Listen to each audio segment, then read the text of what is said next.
I just wanted to do a short video about how I want people to set up the alcumus system on the Art of Problem Solving website that we talked about in class. And a lot of people have got this set up, but if you weren't managing to do it, or if you couldn't find the email or the password or whatever, this should help.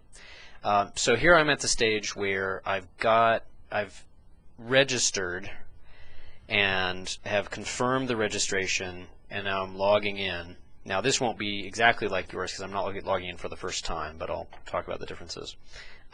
If you're still having trouble registering, then please send me an email, let me know. And I'm not going to click log me on automatically, although that's a fine thing to do. I'm not going to do that because I have two different accounts. This is my fake account. And then hide is like there's a sort of a chat feature and people can see who's on.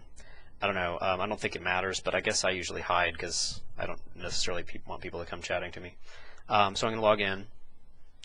And so I'm now logged in, and then click on Alcumus.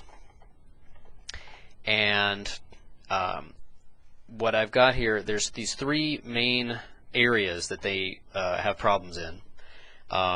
Algebra, counting and probability, and number theory. We're going to be, if this works, it's still a test, as I said, we're going to be sampling some topics from algebra and from counting and probability. Number theory we're probably just not going to mess with. So I've already set two of those to be inactive and just focusing on algebra. And I actually have a focus topic, which is the basics of exponent laws. It's under prerequisites because it's kind of preliminary material that we want to make sure we're good on.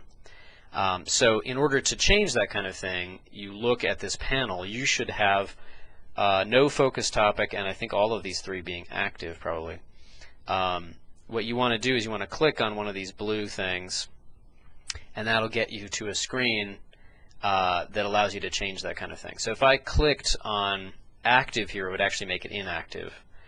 If I clicked on inactive, that would make it active, but it would also take me to the screen that allows me to change. So click on one of those guys. I'm going to click on change since I already have that focus topic. And what I want you to have, the way I want you to have it set up is, let's go ahead and, if these are active, go ahead and click on these and it'll refresh the screen and make them inactive. So you get to the point where you're seeing these two topics as inactive and algebra being the only active topic. And then once you get to that, we want to look at these focus topics. Right now I have a focus topic.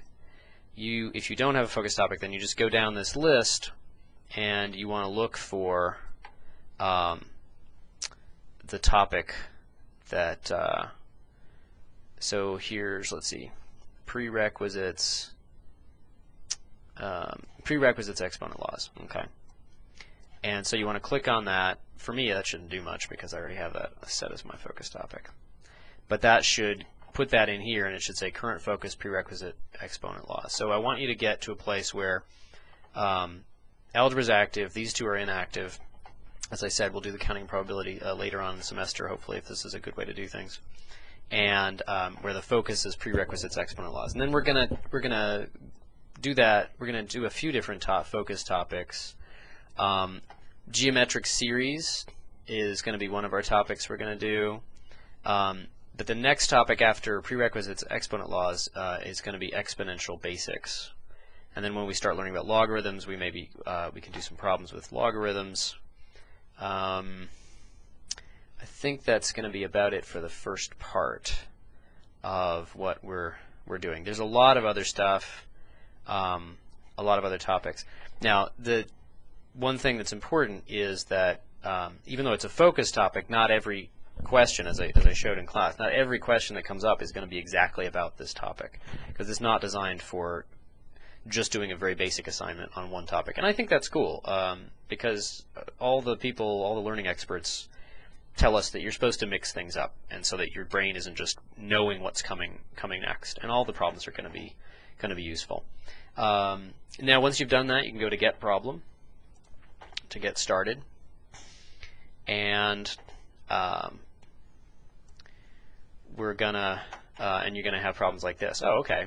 So here's a problem involving powers of 3 and solving for x. It's level 13. That's about medium hard.